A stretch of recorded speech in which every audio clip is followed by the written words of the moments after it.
Padre éternel. Gloria a Dios. Vous savez, le but qu'on soit réunis ce soir ici, c'est pour louer et adorer le Seigneur.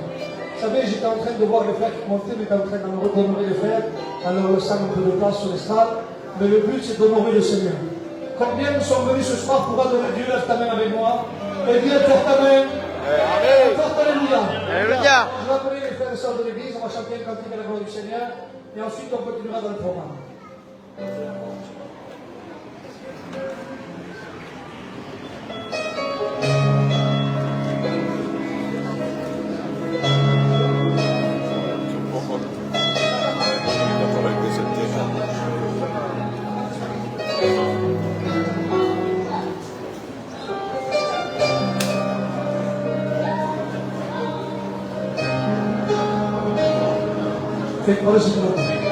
On le chante ensemble le cantique.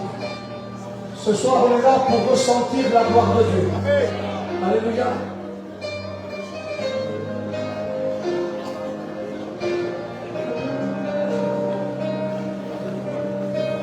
Se siente su gloria en este lugar. Esa es la parte de la gloria de Dios. Algo grande va a pasar. Vivo a lo sobrenatural. Gloria a tu nombre, papá.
sea tu nombre, Padre.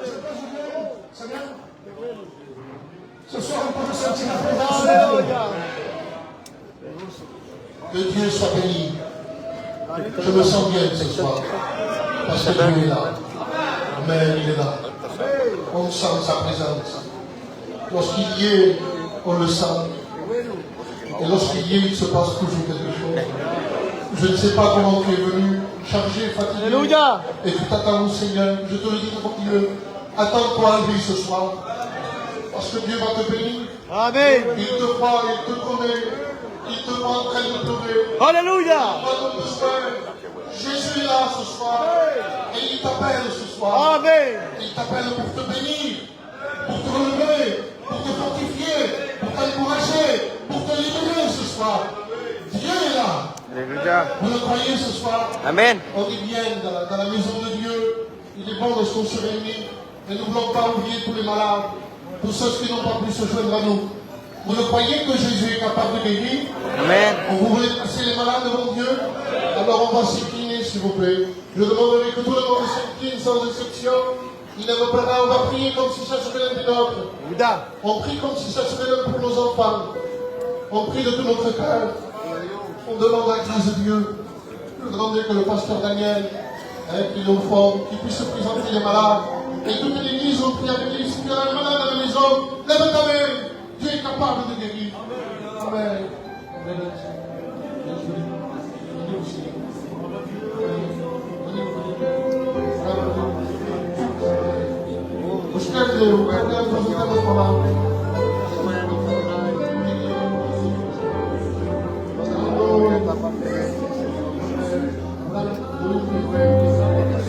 Aleluya.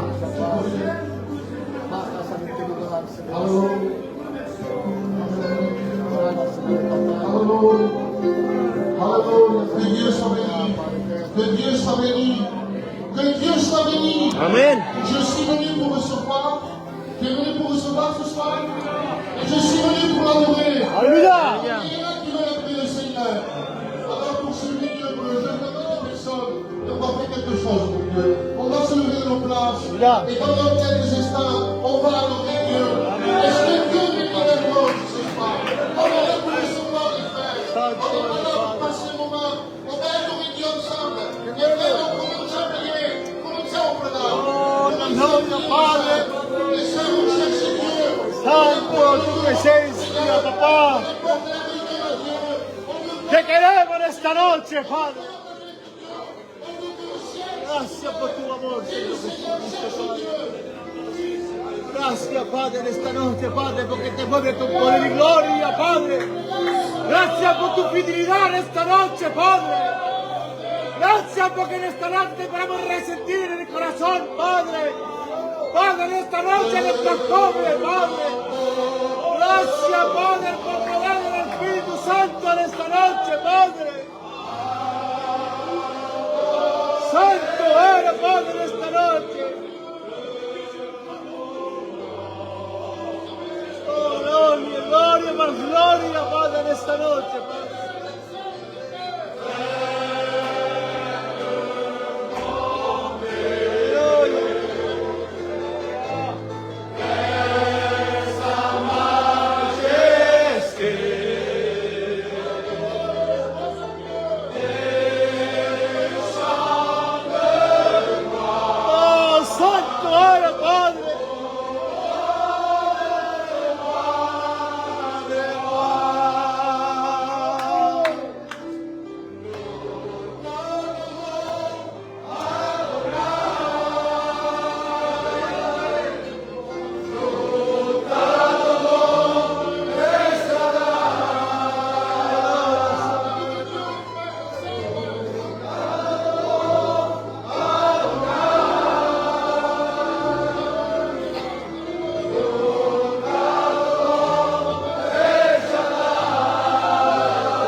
Aleluya.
Dieu est là ce soir. Amen. Amen. Amen. On ne veut pas prendre trop de place.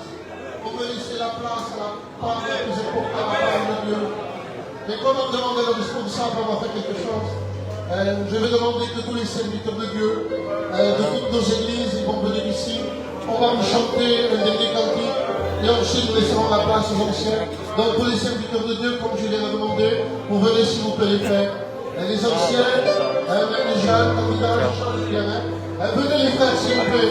On va chanter le cœur de la gloire de Dieu. Voilà. Les candidats, les étudiants, les anciens. Alléluia. Voilà l'équipe de Dieu. Aleluya. Santo eres Padre. On travaille tous avec le même esprit. On travaille même dans la main avec la communion de Dieu. Amén.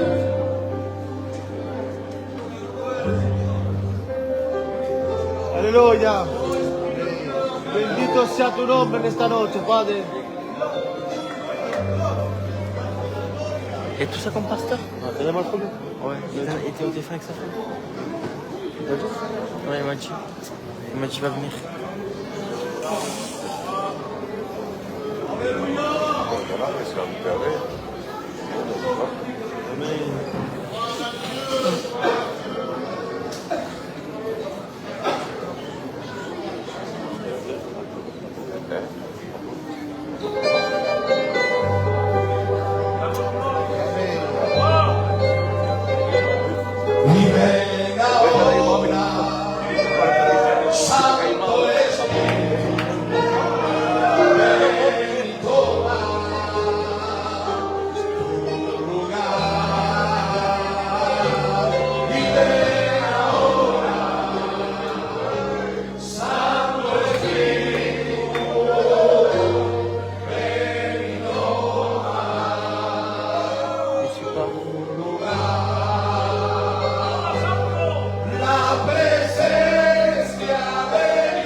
Está aquí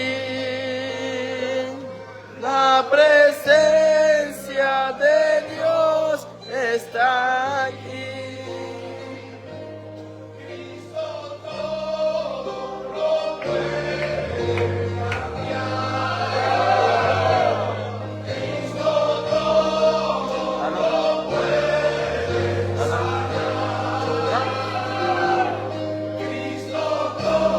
Tomás,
pense que vos cœurs sont disposés pour écouter maintenant le plus important de la soirée qui est la parole de Dieu.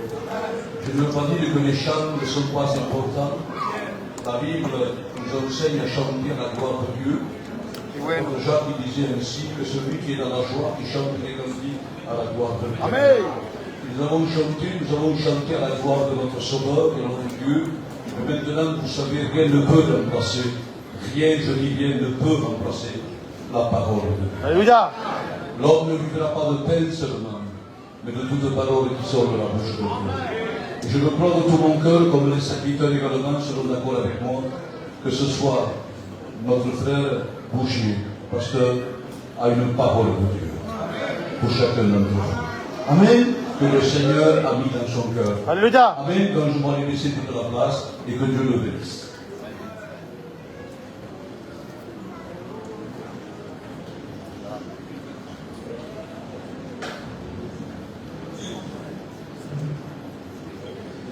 Voilà, gloire à Dieu, que Dieu soit béni. C'est un grand privilège d'être dans la présence de Dieu. Il est ici. Là où 2 ou 3, nous sommes l'Église. L'Église peut se trouver sous un baobab en Afrique. Elle peut se trouver dans un hôtel. Elle peut se trouver dans un lieu appelé Église. En réalité, ce n'est pas le ciment, le bois, l'arbre qui est important. C'est vous et moi qui sommes des pierres. Nous sommes les pierres de l'édifice spirituel qui est l'Église du Seigneur Jésus-Christ. Et on peut dire que le Saint-Esprit est présent en ce lieu maintenant. Nous avons chanté, nous avons préparé nos cœurs, nous avons labouré nos âmes. Le Saint-Esprit a ouvert les sillons afin que nous puissions recevoir maintenant la semence de la parole de Dieu. Une parole, je dirais, sans faute, sans faille. Il n'y a rien à retrancher, rien à ajouter à ce livre. Un, deux, c'est bon. Et la Bible se termine par ces paroles. Celui qui ajoutera, celui qui retranchera quelque chose, eh bien, à ce livre, sa vie sera retranchée du ciel. Particulièrement, il y a les épouses, les maris, qui sont là pour la plupart, et j'aimerais particulièrement donc parler sur ce grand sujet dont nous avons tant besoin aujourd'hui d'avoir dans l'Église, c'est le mariage. Nous allons parler du mariage. Dans l'Église, nous n'évitons aucun sujet. La Bible est claire, la Bible est directe.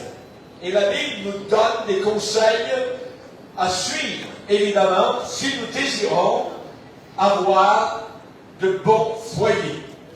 Et j'aimerais donc maintenant vous parler particulièrement, vous donner quelques jalons, quelques directives pour un bon mariage.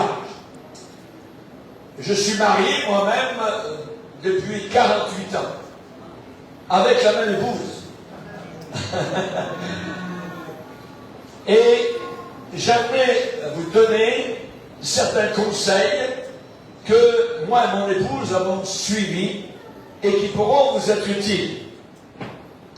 Nous allons tout d'abord ouvrir la Bible et j'aimerais vous donner ce que Dieu conseille. Dans Malachie, le dernier chapitre de la Bible, nous lisons particulièrement ce que Dieu dit. Malachie, chapitre 2, verset 13. Je vais m'asseoir, ça ira mieux. Voici encore ce que vous faites. Vous couvrez de larmes l'autel de l'Éternel, de pleurs, de gémissements, en sorte que Dieu n'a plus égard aux offrandes et qu'il ne peut rien agréer, rien accepter de vos mains. Et vous dites, mais pourquoi donc? Pourquoi? Réponse, parce que l'Éternel a été témoin entre toi est la femme de ta jeunesse, à laquelle tu es infidèle, bien qu'elle soit la compagne et la femme de ton alliance. Prenez garde à votre esprit et qu'aucun ne soit infidèle à la femme de sa jeunesse. Et Dieu lui a raison, parce que je hais le divorce. Voilà ce que Dieu déclare par rapport à la répudiation, le divorce. Dieu dit qu'il hait le divorce. Et celui qui couvre de violence son vêtement, c'est-à-dire celui qui est violent contre sa femme, qui la bat à la maison. Dieu dit, tu peux prier tant que tu veux, tu peux lever les mains tant que tu veux, ça ne servira absolument à rien. Prenez donc garde à votre esprit et ne soyez pas infidèles. Pour avoir de bons petits plats dans une cuisine, on a généralement besoin de bons ingrédients. Comment pouvoir dire je suis marié et heureux? On peut être marié et malheureux. Mais nous allons parler durant cette convention comment être marié et heureux. Comment avoir un bon mariage. Ce message n'est pas pour ceux ou celles qui se contentent de vivre d'une mauvaise manière. Ceux qui vivent de façon médiocre. Mais c'est pour ceux qui veulent s'appliquer, ceux qui veulent réussir et qui se dirigent vers l'excellence. Maintenant, j'imagine peut-être parmi nous, il y a des gens qui ont été remariés. Si vous êtes remarié, vous devrez y travailler encore plus fortement la deuxième fois. Les mariages forts, les mariages solides, tous sont éprouvés durement. Tous passent par des épreuves, des souffrances, des conflits, des incompréhensions, de la douleur, parfois de la colère, des crises, où il y a des tentations, des angoisses, des anxiétés. La clé, il y a une clé, c'est de savoir de quelle manière chaque conjoint, le mari et l'épouse, va réagir dans les crises très fortes. Aujourd'hui, nous avons les prêtres de la sociologie, nous avons les pasteurs de la psychologie, et ils disent, ces gens-là, qu'il faut changer le mariage de façon radicale, ou même l'éliminer, parce qu'on n'a plus besoin de cela dans notre génération, parce qu'on peut vivre une vie productive de satisfaction sans mariage. C'est ce qu'ils disent. Mais je veux vous dire que le mariage n'a pas failli. Le mariage n'est pas un échec. Même si de plus en plus de personnes le méprisent, l'ignorent ou sont indifférents face à cela. La Bible est claire et elle dit dans Hébreux 13 que le mariage soit honoré de tous. De tous. Parce que Dieu va juger, condamner les impudiques et les adultères. Ce n'est pas une mince affaire. Je dois être en garde de tous ceux qui se marient aujourd'hui. Environ la moitié s'en libèrent. La moitié, 50%, sortent du mariage. Nous allons parler Il y a un lien très fort aujourd'hui entre les foyers dysfonctionnels et chaque problème social imaginable. 90% des adolescents qui sont dans des hôpitaux psychiatriques viennent de familles brisées. C'est quelque chose. Sur 4 ados qui se suicident aujourd'hui, 3 viennent d'un foyer où un parent était absent. La famille où un seul parent est avec des ados, dans cette situation, il y a souvent association avec le taux de crime violent et de vol par effraction, de cambriolage, corruption du mariage dans notre société de la fin des temps. Il y a 20 siècles, l'apôtre Paul avait prévu ce que serait la fin des temps telle que nous la voyons sous nos regards. Sache au Timothée que dans les derniers jours, les hommes seront égoïstes. Ça veut dire amoureux d'eux-mêmes. Et seront amis de l'argent. Ça veut dire amoureux de l'argent. Ils aimeront le plaisir.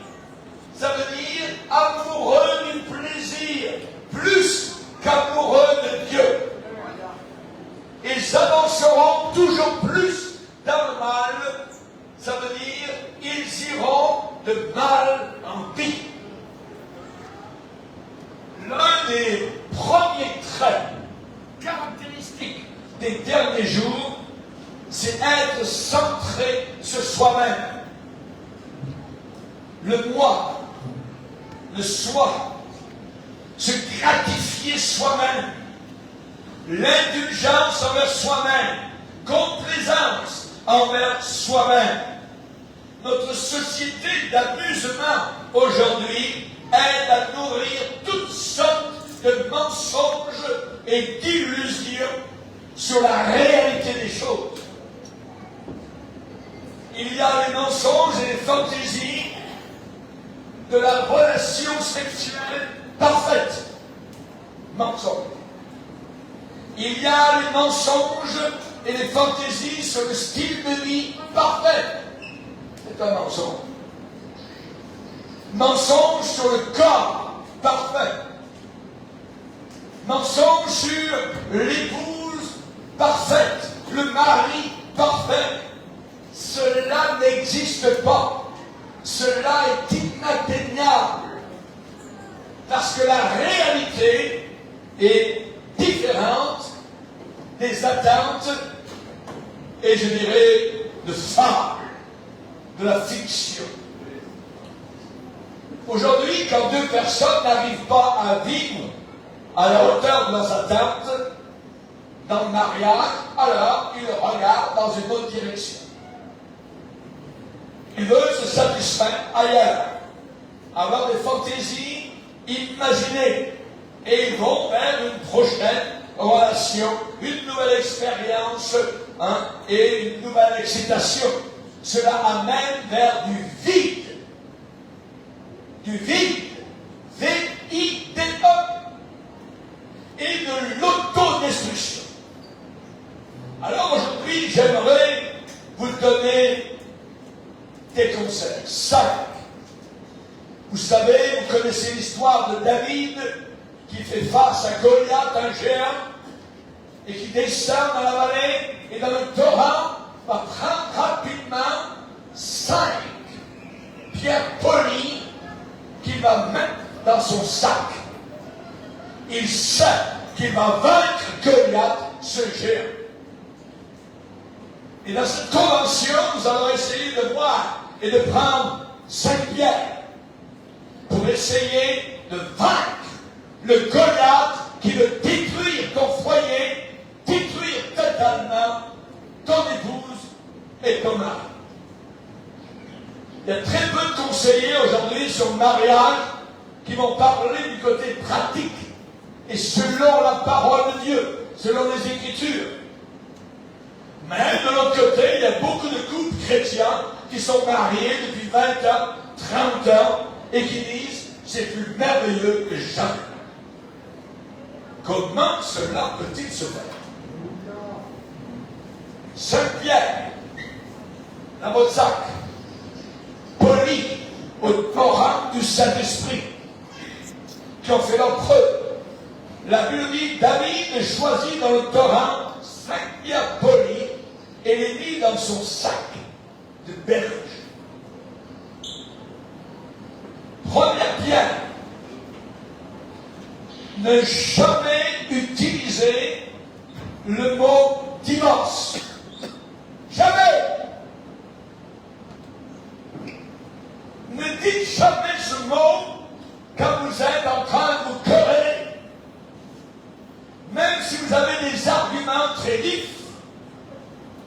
Brûlants, n'utilisez jamais le mot divorce. Je vais vous dire ce qu'une jeune femme a déclaré, et je cite, je souhaiterais maintenant n'avoir jamais utilisé le mot divorce. On avait été mariés seulement depuis 5 ans. On avait souvent des disputes, des arguments. Un jour, j'ai dit, je crois qu'on devrait divorcer. Au début, nous deux avons été choqués.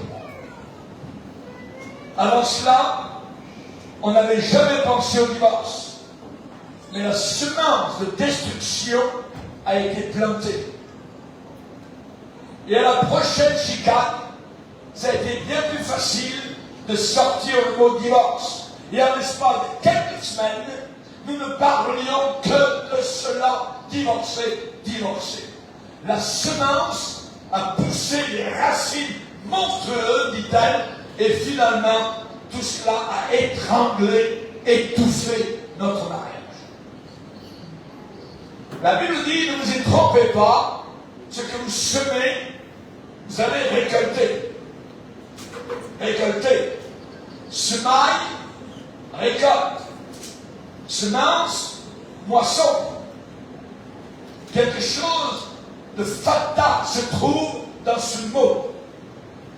La Bible dit dans Proverbe, la mort et la vie sont au pouvoir de la langue. La mort et la vie sont au pouvoir de la langue. Quiconque l'aime en mangera les fruits. On va divorcer. Nous avons lu tout à l'heure, Dieu, le grand Dieu éternel, le El Shaddai, le créateur de l'univers, a dit, je hais le divorce. Je hais. Si Dieu dit qu'il a de la haine, ce n'est pas une petite affaire. Mais, j'aimerais vous dire que si vous avez un désaccord intense dans votre foyer, très fort désaccord, ça ne veut pas dire que votre mariage est dans le trou. On peut avoir des désaccords très forts. Soyez francs, honnêtes dans vos désaccords. Vous pouvez dire à votre conjoint votre blessure, ce qui vous a fait mal, ce qui vous a créé un dommage dans votre âme. Mais n'écoutez pas la chose sur des braises. C'est dangereux. Les braises vont travailler, œuvrer, et soudain, la flamme est là. Ne gardez pas la chose en bouteille. Bien fermée, serrée, bouchonnée. Non, non, non. Sinon, vous êtes des candidats et des candidates pour encore plus de mots. Attention à la fermentation dans le fond du cœur. L'aigreur, le vinaigre, il peut y avoir explosion. La Bible dit dans Colossiens, chapitre 3, 19, Marie, aimez vos femmes, ne vous aigrissez pas contre elles. L'odeur, le goût de vinaigre, ça vient, même dans les foyers chrétiens. Ne vous aigrissez pas. L'aigreur, la vertu. S'il y a des désaccords intenses, ne croyez pas que soudain vous êtes devenus allergiques l'un à l'autre. Que c'est une situation cul-de-sac, sans issue. Et que vous avez perdu votre amour l'un envers l'autre. Non, non, il peut y avoir des désaccords. Et on s'aime encore. Il faut qu'il y ait toujours ce respect mutuel qui demeure. Vous êtes des humains et vous devez savoir que parfois il y aura des vifs désaccords. Mais la Bible dit veillez à ce qu'aucune racine d'amertume. La racine n'est pas visible, elle est dans le sous-sol. Veillez à ce qu'aucune racine d'amertume ne produise du trouble. Donc apprenez à vous en sortir rapidement. Ne pensez jamais à abandonner parce que vous êtes encore faible dans ce domaine peut-être de communication. Ceux qui s'attendent à des relations parfaites se dirigent vers la déception et l'illusion. Le plus important, ne lâchez jamais la bombe atomique. Tu t'es vu, chérie? Tu t'es pesé aujourd'hui? Explosion. Chaque mari, chaque femme, sait exactement quoi dire pour faire sortir l'homme de ses gonds. Vous le savez. Gardez la bombe atomique en storage. Il faut savoir passer au-dessus des enfantillages. N'allez jamais vous coucher dos à dos. La Bible dit que le soleil ne se couche pas sur notre colère. Ça veut dire qu'au travers de la nuit, il va falloir régler ça. Il va falloir régler ça. C'est pas d'aller coucher sur le balcon ou dans la cave. Non, non, non, non. Que le soleil ne se couche pas sur votre colère. Ça veut dire essayer de régler cela le plus vite possible. Enlevez les sautes d'humeur entre vous deux. Apprenez à admettre notre mariage est encore bon. Et on a besoin de vraiment communiquer bien plus. Au Proverbe, chapitre 20, verset 3, il est dit, c'est une gloire pour l'homme de s'abstenir. La version anglaise dit de cesser des querelles. D'arrêter. On arrête ça. Du thème. Non, on ne s'en va pas dans cette direction. C'est une gloire pour l'homme de cesser les querelles, mais tout insensé se livre à des emportements. C'est insensé de se livrer à des emportements et de dire on va divorcer. Ne dites jamais ça. C'est bon de rire de vous deux. Ça peut être arrivé de rire de vous. Mais chérie, qu'est-ce qu'on est en train de faire aussi? Allez. En train de parler. Voyons donc. Non. L'autre jour, dans l'église, au Canada, j'ai dit dans toute l'assemblée à mon épouse qui était présente, chérie, je ne te divorcerai jamais. Et je t'applaudis. Merci Seigneur. C'est vrai. On a trop fait de chemin ensemble pour se séparer, pour se quitter, c'est impossible. Qui est pour mariage, je hais le divorce. Dieu déclare ça.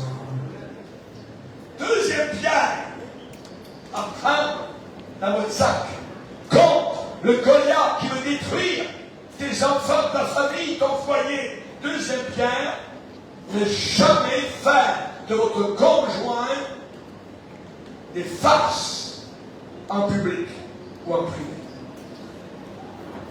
Ne riez jamais de votre conjoint que vous aimez. Jamais. C'est dangereux. Ça dégrade.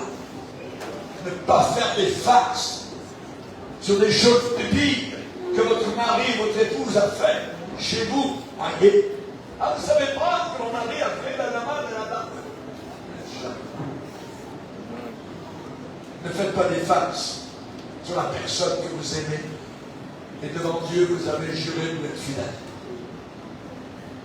Là, nous dit, la lampe des sages apporte la guérison. Derrière la plupart de ces farces que certains couples font devant d'autres à l'extérieur, derrière ces farces, il y a un esprit de colère, un esprit d'amertume, de vengeance, de malice.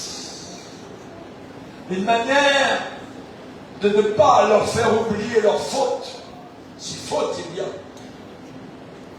Derrière tout ce rire peut se cacher, se trouver une blessure terrible. Proverbe 12, verset 18, un tel parle avec légèreté, mais blesse comme un glaive. Mais la langue des sages apporte la guérison. Amen. Les maris et les épouses qui se respectent n'auront jamais recours à de telles choses. C'est insensé. Faites des farces sur n'importe qui d'autre, sur un clown si vous voulez, mais jamais sur votre épouse ou sur votre mari. Dans Proverbe 14, verset 13, il est dit, au milieu du rire, le cœur peut être affligé et la joie peut finir par la détresse. Le mari a bien ri de son épouse dans une rencontre familiale, il l'a abaissé, et l'épouse retourne à la maison dans sa chambre et va pleurer. Au milieu du rire, le cœur peut être affligé et la joie peut finir par la détresse. Ce qu'il faut faire, faites des compliments l'un à l'autre. C'est autre chose. Des compliments. C'est quand la dernière fois, vous les maris, vous avez fait un compliment à votre épouse. Vous l'avez complimenté. Même si c'est pour un repas. Faites-lui des compliments. Il y a une épouse un jour qui a dit, mon mari m'a trop complimenté par les autres, il a trop d'attention par les autres, il a besoin de descendre un peu, il est trop grand pour ses pantalons, alors moi je sais comment le remettre d'aplomb. Ça c'est triste. C'est très triste. Chaque mari a besoin d'une épouse qui le bâtit, qui l'édifie, qui le construit. Ce n'est pas un péché de s'édifier l'un l'autre. Avec des compliments vrais, sincères. Vous n'avez pas besoin de dire des mensonges. Complimenter votre conjoint. Non, non. Compliments vrais. Si vous avez été capable de vous tenir devant l'autel du mariage, devant le pasteur, dans une cérémonie sacrée, si vous avez été capable d'échanger des vœux pour la vie, alors il devrait certainement y avoir des bonnes choses dans cette personne à qui vous avez dit jusqu'à ce que l'on s'ensuive. Il peut y avoir des bonnes choses dans cette personne. Il y a une femme divorcée qui a déclaré « Mon mari m'a quitté maintenant depuis 3 ans. comme j'aimerais qu'il revienne maintenant. La solitude est insupportable. Il y a 1 millier de choses que j'ai oublié de lui dire. Si seulement je lui avais dit comment il était bon, et de tant de manière, quelle folle j'étais. Je n'arrivais jamais à lui accorder le moins petit compliment. J'étais toujours sur son dos, lui montrant toujours ses fautes. J'étais une insensée. Les maris, les épouses qui se traitent avec tellement de froideur, j'aimerais leur crier quelque chose. J'aimerais leur crier, réveillez-vous avant qu'il ne soit trop tard. Encouragez-vous l'un l'autre. Arrêtez vos moqueries sur l'autre. C'est la même chose, les maris, les femmes ont une tendance. Elles ont tendance à devenir aussi belles que les compliments que leur mari leur font. Je vais répéter ça. Les femmes deviennent radieuses quand on leur dit comment elles sont belles. C'est quand la dernière fois vous avez dit à votre femme, tu es belle. Si vous ne l'avez pas dit depuis longtemps, alors vous avez besoin de retourner à la Bible et de lire le Cantique des Cantiques. Dans le Cantique des Cantiques, la bien-aimée et le bien-aimé se parlent. Et vous savez combien de fois arrive l'expression que tu es belle, que tu es belle, que tu es belle? Ça arrive 12 fois. Dites à votre qu'elle est belle. Et un mari va faire quasiment n'importe quoi pour vivre à la hauteur des compliments d'une épouse qui est fière de lui.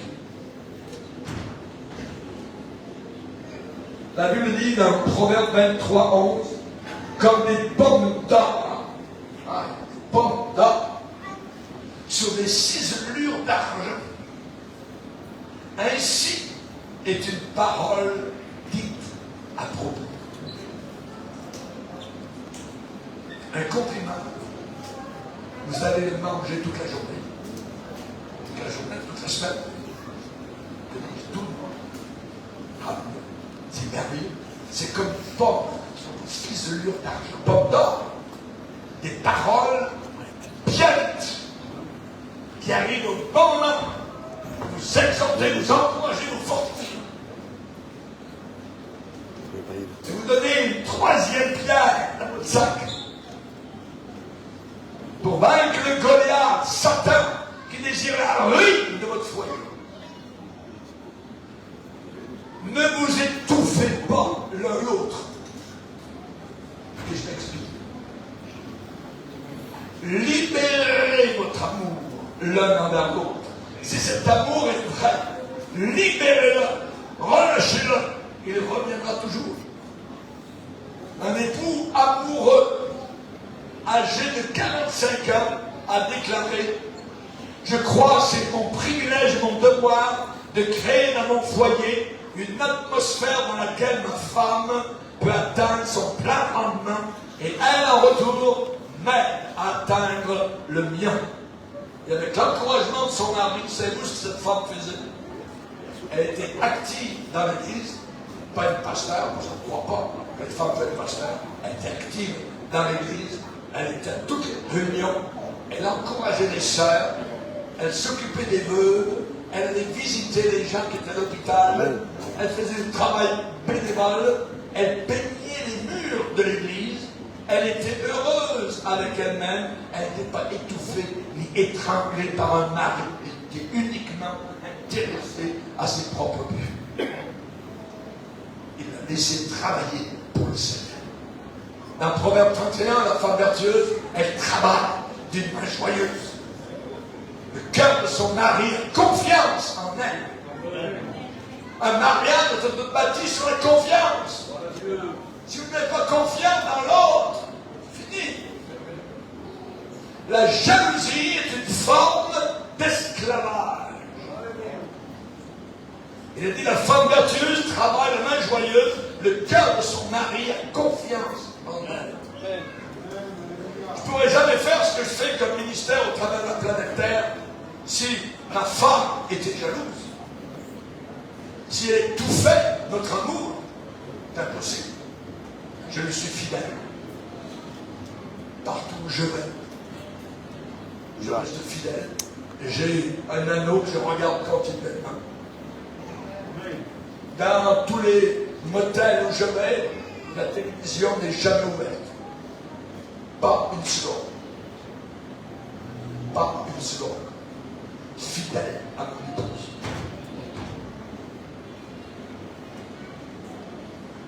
La jalousie est une passion la plus étouffante de toutes. C'est un péché. Un péché qui a amené le roi Saül à se suicider. Les maris et les épouses qui ont peur de perdre l'amour de leur conjoint, alors ils essayent de compenser en le resserrant. On parle de la main de fer, on parle de la tenaille, de visser les écrous, de renfermer l'autre, et ainsi de suite. Un mariage ne peut pas survivre. C'est l'étouffement. Une femme qui pense, je ne le laisserai pas partir en dehors de l'époque. Je vais savoir où est-ce qu'il est. Et il part au travail, le téléphone, toutes les 5 minutes. Cette femme exprime sa crainte de perdre son mari. Et un mari qui ne donne pas la place à sa femme pour grandir, pour s'exprimer, va un jour ressentir l'ennui, l'étroitesse qu'il a imposée à sa femme. La Bible est claire, l'apôtre Pierre était marié. Et il a dit, Marie, honorez vos femmes. Ayez de la sagesse dans vos rapports avec vos épouses. Pas de folie. Les plus beaux mariages, c'est là où le mari et l'épouse remettent leur amour sous la garde de Dieu. Ils grandissent ensemble. Ils vont croître ensemble. Ils vont mûrir ensemble. Il y aura des progrès dans le mariage. C'est pas pour liberté pour aller flirter ailleurs, pour aller jouer d'un bord et d'autre. C'est pas une liberté pour s'arrêter au bar le soir ou de rentrer à la maison et de prendre votre épouse dans vos bras. Lorsque je célèbre des mariages, il y a un cantique que mon épouse chante parfois. Et je vais vous donner les paroles. Que Dieu protège notre amour. Qu'il te conserve près de moi. Je rêve de finir mes jours, ma tête appuyée contre toi. Que Dieu protège notre amour et qu'il nous donne bonheur et joie. Qu'il soit plus grand de jour en jour, brûlant comme la première fois. Que Dieu protège notre amour. Qu'il soit plus grand que les mauvais désirs qui pourraient embrumer nos jours, nous faire pleurer, nous faire souffrir. Que Dieu protège notre amour et qu'il nous garde des faiblesses, qui nous jouerait de mauvais tours et qui cacherait notre vieillesse. Que Dieu protège notre amour. 4e Pierre apprend dans le mariage, a dit, ça s'apprend, mais avec sincérité. Dire quoi? 2 mots qui vont ouvrir beaucoup de portes. J'ai tort. J'ai tort. C'est une pierre du sang, comme Goliath. L'amour, c'est la parole de Dieu, c'est d'apprendre à dire ça. J'ai tort. Disons-le ensemble à haute voix. Amen. J'ai, dites-le, répétez un peu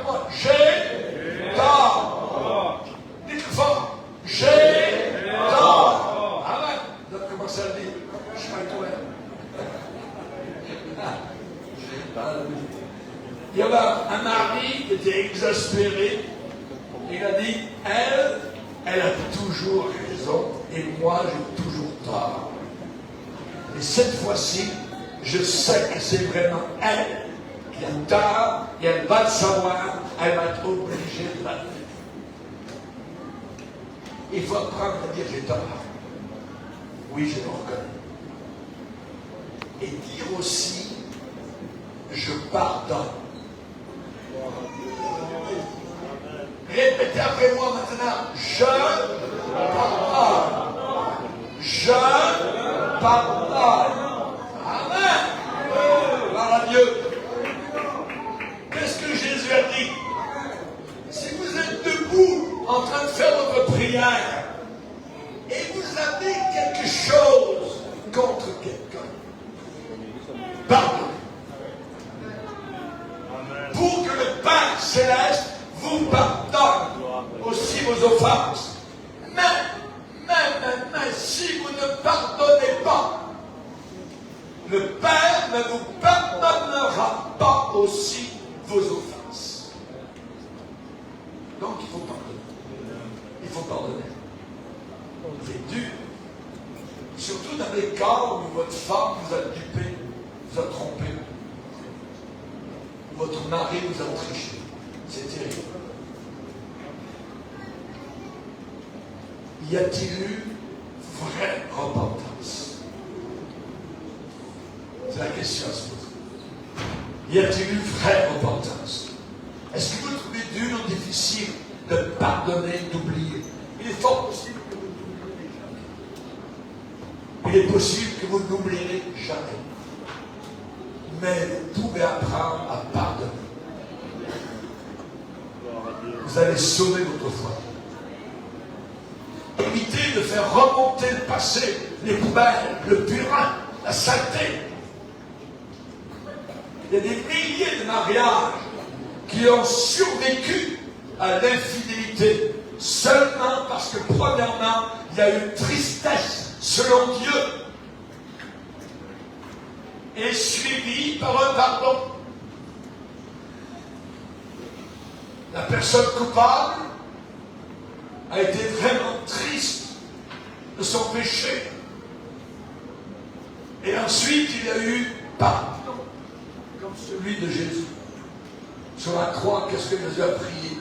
Père, pardonne-leur. Jésus m'a pardonné. Jésus vous a tous pardonné de nombreux péchés. À tous. Quand nous avons été sauvés. Père, pardonne-leur. Proverbe 19 nous dit l'homme qui a la sagesse et l'homme à la colère et il met sa gloire à oublier l'offense. Oublier l'offense. Éphésiens 4:32, soyez bons les uns envers les autres. Bons, la bonté. Soyez bons, vous pardonnant réciproquement comme Dieu vous a pardonné en Christ. Celui à qui on pardonne peu, aime peu. Celui à qui on pardonne beaucoup, aime beaucoup. Et le Seigneur nous a à tous pardonné beaucoup. Amen. Soyez ouverts envers eux tout le temps. Ne vous refermez pas vis-à-vis de l'autre. Ne sortez pas de la maison quand les choses deviennent difficiles. Voyez, il y a des gens, ils claquent la porte et ils sortent. Non. Restez. Faites face. C'est votre conjoint. C'est celle que vous aimez. C'est celle à qui vous avez juré fidélité. Soyez ouverts tout le temps, l'un vers l'autre. Qu'il y ait une libre circulation d'air, car ça commence à étouffer. C'est dangereux. Ah, chérie, laisse-moi tout seul. Ah, tu sais, je passe par un temps dur. Laisse-moi m'en sortir tout seul. Je veux personne d'autre autour de moi. Non. C'est pas bien de dire ça. Non seulement c'est stupide, mais c'est dégrader le mariage. Parce que le Seigneur nous a fait une aide, nous les maris, une aide pour qu'on en sorte. Il faut s'aider l'un l'autre dans chaque crise. m'a dit septembre, dans le mois de ma menstruation, je suis pas, je me sens pas bien, je passe par un changement de vie, j'ai eu une mauvaise journée aujourd'hui, je suis un peu de nerfs, ainsi de suite. Ma ménopause. Ah oui, il y en a toutes sortes de raisons, toutes les raisons. Mais aucune de ces excuses vous donne la permission de vous renfermer. Laissez la porte ouverte. Laissez toujours la porte ouverte. Le cœur ouvert. La Bible dit dans Proverbe 25, l'homme qui n'est pas maître de lui-même est comme une ville sans muraille. Une ville qui n'est pas protégée. Faites un effort de laisser couler la joie. Si vous êtes sauvés, la joie du salut est là. Laissez couler cette joie. C'est nous qui sommes la noblesse de la planète Terre, nous les chrétiens, nés de nouveau, régénérés, à l'ancienne, après la mort. C'est merveilleux. Laissez couler cette joie. Nous avons, je dirais, un pas d'avance sur les mariages païens. Un cœur joyeux est un bon même. Un bon même. Mais un esprit abattu dessèche les eaux. Montrez-moi un foyer heureux et je vais vous montrer au gouvernail, sur le pont supérieur, un couple joyeux qui est à la barre et au gouvernail. Joyeux, la joie du Seigneur. Les mariages souffrent beaucoup de maris qui sont renfrognés, refermés sur eux-mêmes. Le futur,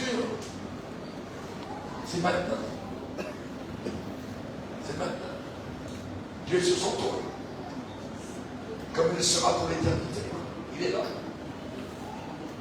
Et j'ai l'intention de me réjouir personnellement de chaque minute qui me reste à vivre sur cette terre avec ma chère épouse André. Nous avons fêté notre 48e anniversaire mariage. Savez-vous ce que nous avons fait cet été? Nous avons pris une semaine de vacances. On est allé vers un beau lac du Canada et on a nagé tous les jours. 24 minutes aller, 24 minutes retour, non-stop. 48. On a fêté notre 48e anniversaire de mariage. Alléluia. Je bénis son Père. Je glorifie Dieu. Celui qui trouve une femme est un don de l'Éternel. On peut hériter de ses pères d'une maison, de richesse, mais celui à qui Dieu donne une femme intelligente, c'est un cadeau de Dieu. Un cadeau. Alléluia. Mon frère, tu as un cadeau à côté de toi. Amen. Dis-le-lui ce soir, chérie, tu es mon cadeau. Je veux me réjouir avec toi. Amen. Amen. Et en terminant, vous donnez la cinquième pierre. Dans le trouble, n'ayez jamais une tierce personne. Vous savez, les gens qui viennent pour vous aider quand ça va mal dans votre mariage, jamais. Jamais. Pourquoi? Parce qu'il y aura toujours quelqu'un qui sera prêt à venir consoler un mari blessé ou une épouse blessée. Et ça, c'est dangereux. Quand on a personne qui parlait à la maison, il y en a beaucoup qui veulent quelqu'un extérieur, une oreille amicale, à qui on pourra tout dire. Juste quelqu'un pour parler. Ça peut arriver au travail, au bureau, ça peut arriver dans la chorale de l'église, ça peut arriver dans le bureau du pasteur.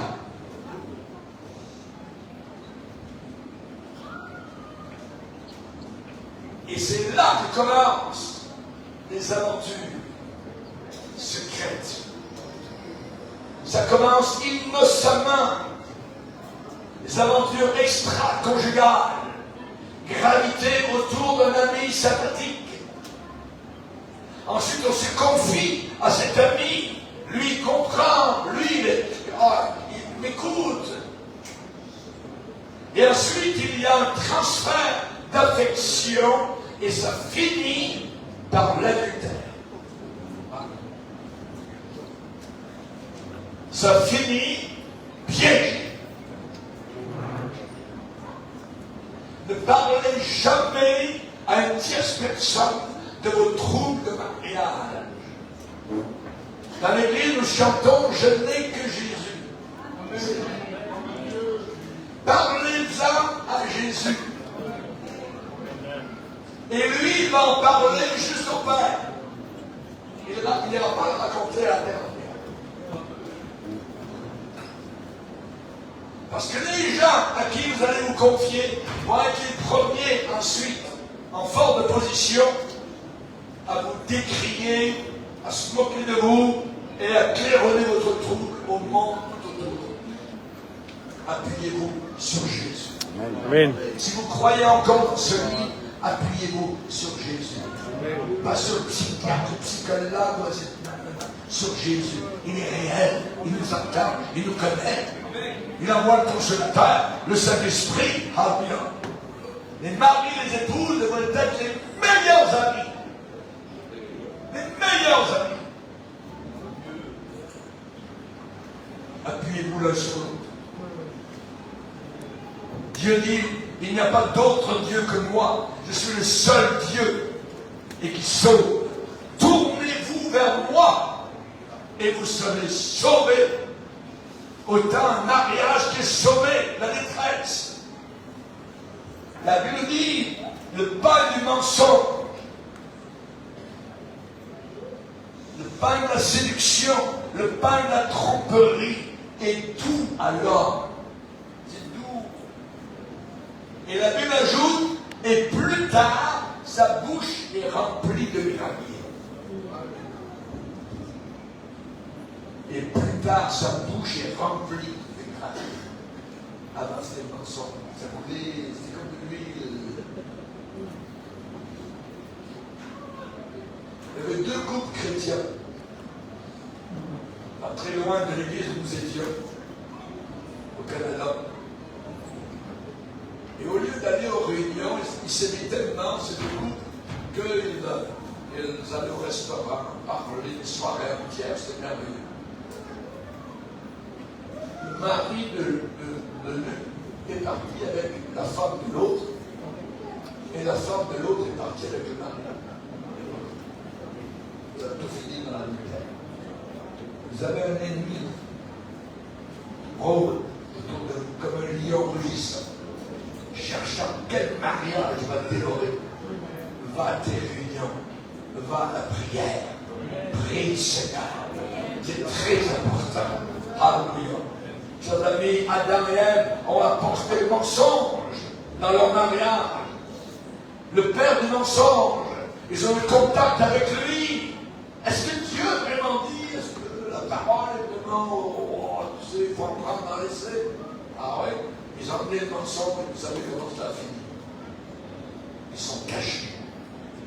Dieu ne se cache jamais. Uniquement l'homme qui se cache. Misérable, tremblant. Acab, à Jéricho, c'est caché lui aussi. Pourquoi il se cache? Pourquoi est-ce que quelqu'un se cache ou cache quelque chose? C'est parce que c'est pas bien. Et nous allons parler durant des choses réelles, durant cette convention. On va parler des choses réelles. Soyez présents pour sauver votre foyer. 5 pierres de David, ne jamais utiliser le mot divorce dans les disputes. Ne jamais faire des farces moqueuses sur l'autre. Ne pas s'étouffer par la jalousie. Savoir dire, j'ai tort et je pardonne. Et bâtir personne dans le trouble. L'amour humain n'est jamais assez fort pour garder un mariage fort. Il n'y a que la puissance de Dieu qui est capable de cela. Cette puissance est disponible aujourd'hui, maintenant, guérissant les mariages, gardant les mariages, protégeant les mariages. Il gardera ton départ, il gardera ton arrivée. Baissons nos têtes. Prions le Seigneur.